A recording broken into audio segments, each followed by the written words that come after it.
مش كل ما نراه حقيقي، ولا كل ما نسمعه وهم. هناك حكايات تخفيها العتمة، وأصوات تهمس في صمت الليل. فاسمع جيدا، فقد نبدأ القصة. بسم الله الرحمن الرحيم. أنا إيمان. الجزء الثاني من مشروب اللبن المسحور. افتكرت إني لما أتجوز كل حاجة هتتحل، إني أخيرا هكسر اللعنة اللي طردتني سنين، لكن الحقيقة كانت أبشع مما تخيلت. اتجوزت بعد معاناة، وبعد ما لجأت لأكتر من شيخ وشيخة عشان يفكوا السحر. حسيت إن الدنيا بدأت تبتسم ليا، وإني أخيرا الحاجز اللي كان منعني من الجواز اتكسر. بس اللي ما كانش يعرفوا إن السحر كان أقوى، وإنه ما بينتهيش بل اتغير. أول ليلة في جوازي حسيت بحاجة غريبة. جوزي اللي كان بيحبني بجنون بقى متغير، برود فجأة، نظرات مش مرتاحة، وكأني في حاجة بتبعده عني. حاولت أقنع نفسي إن ده توتر طبيعي، لكن اللي حصل بعدها كان مرعب. بدأ يشوفني بشكل غريب، يقولي مش عارف مالك. لما بص ليكي بحس بخوف غريب، كأنك مش انتي. كلامه كان زي السكاكين، أنا اللي مش طبيعية. وفي يوم صحيت من النوم يصرخ، جريت عليه لقيته في ركن الأوضة، جسمه بيرتعش وعينيه مليانة رعب. لما سألته في ايه قال لي وهو بيشاور بإيده المرتعشة، انت كنت واقفة هناك، واقفة وانت نايمة بتضحكي ضحكة مرعبة. ومن هنا بدأت الأحداث الغريبة تتكرر.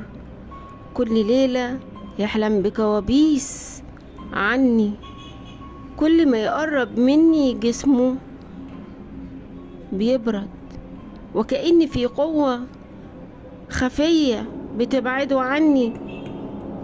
حتى في البيت بدأ يسمع همسات باسمي في الأوضة، ولما يبص يلاقيني نايمة أنا كمان ما كنتش مرتاحة. كوابيس غريبة، حد بيكلمني في ودني وانا بين النوم والصحيان، حاجات بتتحرك لوحدها. عرفت وقتها ان السحر القديم لسه موجود، لكنه اتغير بقى سحر تفريق بينه وبين جوزي. لكن السؤال هو السحر ده لسه متحكم فيا، ولا أنا اللي بقيت جزء منه؟ كنت فاكرة إن الجواز هو الخلاصة، لكن اللي حصل بعدها كان كابوس مستمر، وكأن السحر بيتبدل ما بينتهيش. قرر يعيش معايا السحر جوايا، يبقى جزء مني. جوزي بعد الليلة اللي صرخ فيها وقال لي اني كنت واقفة بعيد وانا نايمة وبضحك، بقى بيخاف مني، حرفيا بيخاف. كل ما امد ايدي المسه يحصل حاجة غريبة، عينيه بتبقى فيها ارتياب، وكأنه مش متأكد اذا كنت انا ولا مش انا، حاجة تانية. حاولت افهمه واحكي له اني حاسة ان في حاجة غلط، بس ردوده كانت بتزيد خوف ليا، بيخوفني، بيقول لي انا مش قادر اقعد معاكي في اوضه واحده. لما بكلمك بحس ان صوتك في حاجه مش طبيعيه، وكأن صوت فيه صوت تاني معاكي. انتي صوتك بيتغير، مستحيل.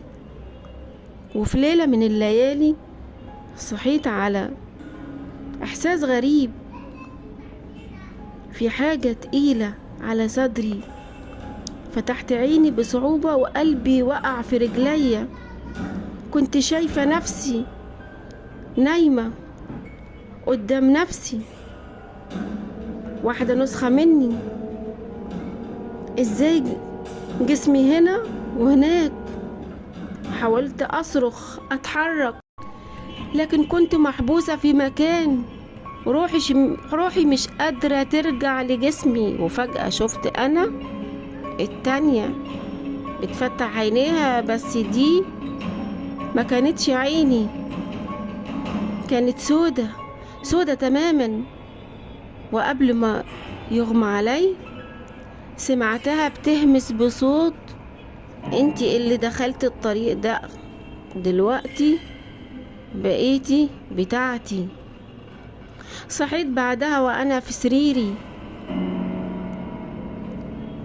عرق، حاسه بعرق شديد. بس كان في حاجه غريبه، جوزي مش موجود.